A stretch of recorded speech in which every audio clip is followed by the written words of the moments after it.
Travels company എങ്ങനെ തുടങ്ങുക, travels company തുടങ്ങി കഴിഞ്ഞാൽ അതിൻ്റെ പ്രൊസീജിയർ എന്തൊക്കെ, എങ്ങനെ ഒരുപാട് പേര് നമ്മളോട് മെസ്സേജ് അയച്ചിരുന്നു. അപ്പോൾ അതിൻ്റെ ഭാഗമായിട്ട് ഒരു വീഡിയോ ആയിട്ട് ചെയ്യാൻ. അഥവാ ഒരു ട്രാവൽസ് കമ്പനി നമ്മൾ സ്റ്റാർട്ട് ചെയ്യുകയാണെന്നുണ്ടെങ്കിൽ ഫസ്റ്റ് ആയിട്ട് നമുക്ക് വേണ്ടി എന്താണെന്ന് വെച്ചാൽ കമ്പനി രജിസ്റ്റർ ചെയ്യണം. അഥവാ ഒരാളെ വ്യക്തിയുടെ പേരിലോ അല്ലെങ്കിൽ പാർട്ട്ണർഷിപ്പ് ആയിട്ടോ അല്ലെങ്കിൽ LLP ആയിട്ടോ പ്രൈവറ്റ് ലിമിറ്റഡ് ആയിട്ട് നമ്മൾ രജിസ്റ്റർ ചെയ്യണം. ഇതിൽ 4 എണ്ണത്തിൽ നമ്മൾ ബെസ്റ്റ് ഓപ്ഷൻ എന്ന് പറയുന്നത് LLP അല്ലെങ്കിൽ പ്രൈവറ്റ് ലിമിറ്റഡ്. ഇതിൽ രണ്ടിൽ ഏതെങ്കിലും ഒന്ന് രജിസ്റ്റർ ചെയ്യാനാണ് നമ്മൾ എല്ലാവരും എന്ത് ചെയ്യുക, പ്രിഫർ ചെയ്യുക. കാരണം എന്താണെന്ന് വെച്ചാൽ ക്രെഡിബിലിറ്റിൻ്റെ കേസിൽ LLPയും പ്രൈവറ്റ് ലിമിറ്റഡ് ആയിരിക്കും കൂടുതൽ ക്രെഡിബിലിറ്റി. ആളുകൾക്ക് ഒരു വിശ്വാസം അല്ലെങ്കിൽ ട്രസ്റ്റ് ബിൽഡ് ചെയ്യുന്നതാണ് ഈ പ്രൈവറ്റ് ലിമിറ്റഡ് കമ്പനികളൊക്കെ പറയുമ്പോൾ. മറ്റേ ഒരു സോൾ പ്രൊപ്രൈറ്റർഷിപ്പ് പറഞ്ഞാൽ എപ്പോൾ വേണമെങ്കിലും നിർത്തി പോകാം. മറ്റേ കമ്പനി എന്ന് പറഞ്ഞു കഴിഞ്ഞാൽ പെട്ടെന്ന് ക്ലോസ് ചെയ്ത് പോകാനോ കാര്യങ്ങളൊന്നും ചെയ്യാൻ കഴിയില്ല.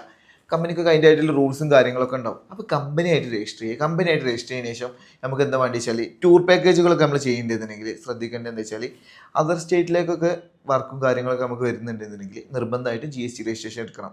ഇല്ല നമ്മൾ ഇൻസൈഡ് സ്റ്റേറ്റിൻ്റെ ഉള്ളിൽ മാത്രമേ ചെയ്യുന്നുള്ളൂ എന്നുണ്ടെങ്കിൽ 20 lakh എബോവ് ടേൺ ഓവർ എത്തുന്ന സമയത്ത് മാത്രം GST രജിസ്ട്രേഷൻ എടുത്താൽ മതി. പിന്നെ കൂടാതെ ടിക്കറ്റ് ബുക്കിംഗ് ഒക്കെ ഡയറക്റ്റ് ആയിട്ട് കിട്ടണമെന്നുണ്ടെങ്കിൽ അയാട്ട അക്രഡിറ്റേഷൻ, അതായത് അയാട്ടിൽ രജിസ്ട്രേഷനും കാര്യങ്ങളും നമ്മൾ ചെയ്താൽ മാത്രമേ നമുക്ക് ഡയറക്റ്റ് ആയിട്ട് ടിക്കറ്റ് ബുക്കിംഗ് നടക്കുള്ളൂ. അതന്നെ സ്റ്റാർട്ടിങ്ങിൽ ചെയ്യാന്ന് പറയുമ്പോൾ അത് ഭയങ്കര ബുദ്ധിമുട്ടുള്ള കേസ്. കാരണം 20 മുതൽ 25 ലക്ഷം രൂപ വരെ ഡെപ്പോസിറ്റ് ഒക്കെ ചെയ്തിട്ട് വേണം ഈ അയാട്ട അക്രഡിറ്റേഷൻ കിട്ടാൻ. ഇതിൻ്റെ അപ്ലിക്കേഷൻ ഫീസ് തന്നെ വരുന്നുണ്ട് 1.5 to 2 lakh വരെ.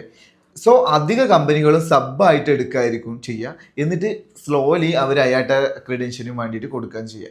അതുപോലെ നമുക്ക് ട്രസ്റ്റ് ബിൽഡ് ചെയ്യാൻ വേണ്ടിയിട്ട് മിനിസ്ട്രി ഓഫ് ടൂറിസം റെക്കഗ്നൈസേഷൻ, അതുപോലെ സ്റ്റേറ്റ് ടൂറിസം രജിസ്ട്രേഷൻ, അതുപോലെ നമുക്ക് സ്വന്തമായിട്ട് വെഹിക്കിൾ ഉണ്ടെന്നുണ്ടെങ്കിൽ ടൂറിസ്റ്റ് പെർമിറ്റ് ആ വെഹിക്കിളിനൊക്കെ എടുക്കണം. അതുപോലെ കൊമേഴ്ഷ്യൽ ഇൻഷുറൻസും കാര്യങ്ങളൊക്കെ നമ്മൾ പേ ചെയ്യണം. കൂടാതെ MSME രജിസ്ട്രേഷനും ലോക്കൽ ബോഡി ലൈസൻസും ഇന്റർനാഷണൽ ടൂറിസ്റ്റ് പാക്കേജ് ഒക്കെ നമ്മൾ പ്രൊവൈഡ് ചെയ്യേണ്ടതുണ്ടെങ്കിൽ IEC കോഡും അഥവാ ഇമ്പോർട്ട് എക്സ്പോർട്ട് ലൈസൻസും പാടെ നമ്മൾ എടുക്കേണ്ടതായിട്ടുണ്ട്. കൂടുതൽ എന്തെങ്കിലും നിങ്ങൾക്ക് ഇതിനെക്കുറിച്ച് അറിയണമെന്നുണ്ടെങ്കിൽ താഴെ കാണുന്ന നമ്പറിൽ നിങ്ങൾക്ക് കോൺടാക്ട് ചെയ്യാവുന്നതാണ്.